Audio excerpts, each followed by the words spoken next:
안녕하세요. 브레인테크 강사 이승훈입니다. 이번 강의는 약간 제가 하는 교육 강의랑 약간 핀트가 좀 나가는 부분이에요. 제가 하는 운해 교육의 대체적으로 이 소근육 활동이에요. 소근육 활동으로 아이들의 사고력이 올라가고 아이들의 생각하는 힘이 올라간다고 얘기를 했어요. 그런데 이런 아이들이 대체적으로 보면 내향적인 아이들이 많아요. 그러니까 밖에서 나가는 것도 즐겨 하면서 집에서 하는 이런 소근육 활동들도 잘 하는 아이인데 이게 안 맞는 아이들이 있어요. 이게 한 4, 5년 전까지만 해도 이 방법이 먹혔는데 지금 책 육아가 엄청나게 많이 들어가는 바람에 이미 들어가서 아이들 소근육이 약한 아이들이 있단 말이에요. 이런 아이들을 억지로 시킬 수는 없는 거죠. 운 좋게 아이들이 그래도 그거 책 육아를 안 한다고 하고 소근육 활동을 하는 아이들은 상관이 없는데 어머니들 중에서 간혹 가다가 이제 뭐 맞벌이거나 또는 어떻게 아이들을 운해 활동을 하는지 몰라가지고 그냥 밖에만 돌아다녀가지고 아이들이 대체적으로 역할놀이 하는 게 전부인 아이들이 있어요. 이런 아이들 같은 경우는 억지로 운해를 성장시키려고 하지 마세요. 어쨌든 간에 지금 7살, 8살 아이들도 마찬가지고 한 40개월 이상 아이들 중에서도 밖으로 돌아다니는 거는 좋아하는데 소근육이 약한 아이들, 또 억지로 뭔가를 하려고 하는데 안 되는 아이들, 이런 아이들 같은 경우는 어쩔 수 없이 공부로 가야지. 그러기는 해요. 예, 그거는 어쩔 수가 없어. 그러니까 소근육 활동이 안 되고 밖으로 돌아다니는 걸 또 좋아하는 아이들. 근데 밖으로 돌아다니는 것도 좋아하지 않으면서 집에서 책만 보는 아이들. 요런 아이들은 조금 위험하긴 하지. 이런 아이들은 어떻게든 책을 못 보게 하고 강제로라도 밖에 나가게 한다든지 아니면은 집에서 소근육 활동을 하게 해주는 게 오히려 더 효과적이에요. 왜냐면은 집에 앉아가지고 책만 보다 보면은 아이들이 지능이 떨어지게 돼 있거든. 이게 좀 위험한 그런 현상이에요. 그래서 이런 아이들에 한해서는 둘 중에 하나 선택을 해야 돼요. 아이를 밖으로 많이 나돌아다니게 해서 정신 건강이 아니라 외적인 이런 건강이나 아니면 사회성 부분에 더 힘을 더 써야 되는 부분이고, 그나마 아이들한테 책을 딱 치웠을 때 뭔가를 이렇게 만지려고 하는 아이들, 이런 아이들은 봐서 이제 소근육 활동 쪽으로 가야 되는 게 맞는 거죠. 근데 아이들이 이제 두 타입으로 나뉘어요. 책을 딱 치웠을 때 아이들이 밖으로 돌아다니는 걸 좋아하거나 뭐 TV나 이런 거를 보려고 하는 아이들, 이런 아이들 같은 경우는 웬만하면은 밖으로 돌아다니는 행동 외에 약간 공부를 살짝 집어넣는 게 나을 것 같아요. 제 생각에는. 이미 책육아라는 이 문화가 엄마들이 좀 편해지기 위해서 만든 문화긴 한데, 이 원조각의 푸르미 아빠지. 그 양반만 없었어도 아이들이 이렇게 많이 안 망가졌어. 뭐 그 양반이 문제겠어. 그걸 쫓아했던 엄마들이 문제고, 그 초장기에 그 쫓아했던 엄마들이 지금 40대가 다 됐지. 그 엄마들이 만든 문화에 지금 이게 플러스 알파가 된 거예요. 어쨌든 간에 제가 말하려는 의도는, 아이가 밖으로 돌아다니는 건 좋아하고 소근육이 안 좋아, 이런 애들 뭐 그닥 또 관심도 없단 말이야. 억지로 만들 수는 없어요. 근데 제가 이 아이의 아빠라면은 저는 할 수 있죠. 아이의 성량, 성격, 뇌 타입부터 해서 전체적인 아이들의 흐름부터 해서 아이랑 같이 지낼 수 있는, 아이랑 같이 성장할 수 있는 이런 것들 스킬이 돼 있으니까 저는 가능한데, 일반 엄마들하고 아빠들은 그게 안 된단 말이에요. 그러니까는 그 능력이 안 될 것 같으면은 너무 무리하지 않는 공부를 살짝 곁들여 드리는 것도 괜찮아요. 어쩔 수 없어. 안 되니까. 근데 좀 그런 게, 이게 3학년, 4학년 넘어서 얘가 그것에 대한 공부에 대해서 잘할지 못할지는 몰라요. 근데 만약에 못하게 됐을 때는 3, 4학년에 전향을 해야지. 공부는 포기를 하고 얘가 할 수 있는 그것 위주로 가주는 게 좋지. 그렇게 해야 되는데 한번 도박은 걸어볼 만해요. 어쨌든 안 되는 거. 저도 그쪽은 권장하지는 않아. 근데 초등학교 들어갔는데 얘가 공부 쪽으로만 계속 했던 거야. 엄마가 모르고 했던 어떻게 했던 간에 책 육아를 계속 했더니 학교 갔는데 아이가 이해력이 떨어지고 문해력이 떨어지고, 이런 거 같은 경우는 공부 쪽을 살짝 뒤로 좀 돌아가 주시는 게 좋고, 선행은 좀 안 해주시는 게 좋아요. 그러니까 현행 중심으로 충분하게 해주시는 게 좋아요. 절대 선행 들어가면 안 돼요. 아이들이 문해력이 떨어졌다? 이거는 선행으로 인한 문제예요. 현행으로 가면 돼요. 근데 현행도 어려워질 수도 있는 거지.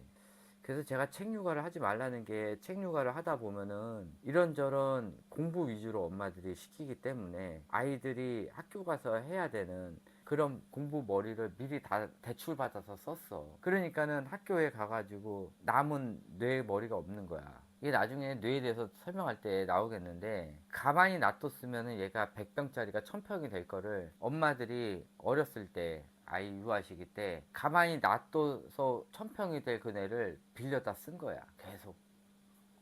그러니까는 학교를 딱 들어가 버리니까는 얘가 남은 평수가 가만히 놔뒀으면 1000평이 될 게 이제 30평밖에 안 남아버린 거야. 그렇게 된 거예요. 그러니까 못 버티는 거야. 그리고 이 학습을 하기 위해서는 우뇌가 기본적으로 베이스 바탕이 돼야 돼요. 생각하는 애, 또 사고하는 애, 그러니까 사고력이라고 그러죠. 이런 것들이 보통 운해 활동에서 나오든지 아니면은 놀더라도 제대로 놀아야 돼, 아이들이. 그러니까 노는 것도 아이들 보면은 진짜 잘 노는 아이들이 있어요. 이런 아이들 같은 경우 상관이 없어. 그러니까는 아이를 외성적으로 키우고 싶으면은 차라리 진짜 잘 놀게 해서 외향적으로 키워주시면은 이런 아이들은 또 노는 거에 대해서 뇌가 또 발달을 해요. 그러니까 오히려 그런 게 더 좋은 거야. 차라리 노는 아이로 키우고 싶으면은 제대로 잘 노는 아이로 키우세요. 어리버리 그냥 밖에다 던져버리는 이런 아이로 키우는 게 아니라 제대로 부모랑 같이 이건 어떻게 놀고 이건 어떻게 놀고 노는 것도 막 재밌게, 어? 이런 방법으로 놀아보고 저런 방법으로도 놀아보고 여러 가지 방법으로만 놀아보는 그런 식으로 놀아야 돼요. 아니면은 집에서 소근육 활동을 한다든지. 그래서 잘 노는 아이들은 나중에 공부를 살짝 곁들여요. 한 6살 이후 6살 이후부터. 그 전엔 하지 마시고요.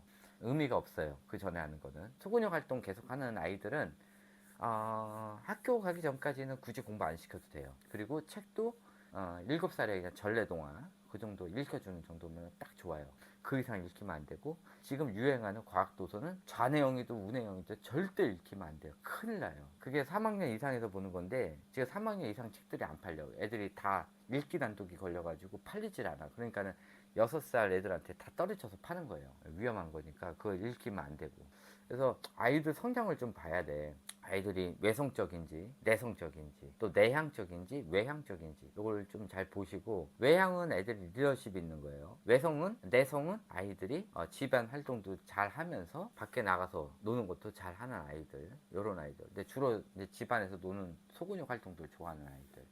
또 이도저도 안 되고 그냥 집에서 책만 보는 아이들을 이제 내성적이라고 얘기를 해요. 내성적이 되면은 실질적으로 나중에 생활하기도 굉장히 어려운 거지. 학교 가서도 이제 혼자 놀고. 그러다 보면은 나중에 중학교 넘으면은 왕따 당할 수도 있어.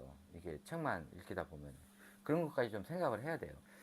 그래서 어쨌든 간에 이런 책만 읽히는 이런 것들은 별로 안 좋고, 문예 활동을 기본으로 하되 이렇게 어렸을 때부터 책 육아를 많이 했던 이런 아이들 같은 경우는 일단 성량 파악부터 먼저 한 다음에 책을 빼냈을 때 아이들이 밖으로 돌아다니는지 아니면은 집에서 소근육 활동들을 하는지 잘 파악한 다음에, 소근육 활동으로 갔으면 뭐 어떻게 하라고요? 소근육 활동 위주로 다시 나가고요.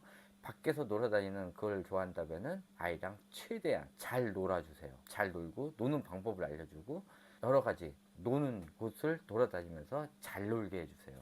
그러면은 소근육 활동에 필요한 이런 뇌 활동이 노는 걸로 또 나올 수가 있으니까 그렇게 해서 학교를 보내주시면 되고, 이미 학교에 들어가서 책육아에 적응이 되어 있는 아이들, 이런 아이들 같은 경우는 절대 선행하지 말고 현행 위주로 하고, 아이들 공부에 대한 부담감을 살짝 덜어주면서 1, 2학년 때는 엄마랑 아빠랑 많이 돌아다니세요. 지금 3학년 사회교과서 보시면요, 미리 구매를 하시고 사회교과서에서 나오는 그 지역명에 따라서 아이들과 1년, 2년치 놀이 장소로 찾아가지고 아이랑 같이 해주시면 되고, 야외 활동이나 또 그때도 괜찮아. 그냥 키즈 카페 이런 데 가가지고 학생들도 많이 오더만. 그래서 거기 가서 그냥 애들하고 또 같이 놀게 해주고, 뭐 잘 놀지 못하면은 다시 과거로 돌아가야죠. 어떻게 소근육도 제대로 안 되면은 다시 2살 때 거부터 다시 하거든. 그런 거야. 안 되면 다시 뒤로 돌아가야 돼. 그러니까는 이 뒤로 돌아가는 거에 대해서 창피하다 생각하지 마시고요. 안 되면 어쩔 수 없어. 다시 기본기부터 다시 해야 되는 거니까 그런 걸로 이용해서 한번 해보세요. 지금 학교 들어간 아이들 중에 이제 어머니가 생각해도 이건 아니다 싶은 아이들이 있어. 이런 아이들 중에 어떡할까 고민을 하시는 어머니들이 좀 있어가지고 아이가 이제 밖으로 돌아다니는 걸 좋아하는 아이들 같은 경우는 그래도 조금 기다려봐요. 아이가 공부 머리가 올라올 수가 있으니까 공부 쪽으로 한다든지, 또 그나마 어렸을 때 좋아했던 그런 소근육 활동을 부모랑 좀 같이 좀 하세요. 그냥 아빠가 좀 도와줘야 되는데 아빠가 안 도와주면은 솔직히 막 상담을 해놨는데 아빠가 그런 거 싫어해요. 그러면은 그냥 꽝 된 거야. 그러니까 아빠가 좀 많이 도와주고 서포트를 해주면 좋은데 아빠가 게을러 버리면은, 또 아빠가 또 돈을 안 줘서 장난감이나 이런 운해 활동에 관련된 걸 안 사주면은 솔직히 저도 어떻게 해줄 방법이 없어요. 제가 그걸 하는데 제가 돈을 대줄 수는 없으니까. 좀 그런 건 있지. 아빠를 좀 많이 설득을 해가지고 같이 좀 놀아달라고 해야 되는데 매일 그냥 침대에 누워가지고 소파에 누워가지고 애들 보는 앞에서 휴대폰이나 보고 있고 TV나 보고 있으면은 아무리 제가 하려는 대로 교육을 해더라도 이거는 성과가 없어요. 큰아들이 문제야. 돈 벌어다 준 큰아들이 문제야. 어쨌든 간에 뭐 이래저래 고민 많으신 것 같아가지고 일단은 그냥 주저주저 한번 떠들어 봤어요. 약간 제가 말하는 거에서 감을 약간 잡으셨으면 좋을 것 같아요. 그래서 저도 지금 무슨 소리 했는지 잘 모르겠어. 그러니까는 너무 답답해가지고 그냥 한마디 한 거니까, 혹시나 또 이제 감이 잡히시는 어머님들이 있으면 다행이고, 아니면은 또 제 거 강의 계속 나오는 거 들으시면서 또 다시 육아 방향을 한번 잡아보시기 바래요. 네, 이것으로 강의 끝마치도록 하고요. 내일은 이 6세 이전에 하는 이런 좌뇌 교육, 영어 교육, 그게 다 왜 쓸데없는 짓인지에 대해서 뇌를 이용해서 교육을 시켜드리도록 할게요. 이것으로 강의 끝마치도록 하겠습니다. 감사합니다.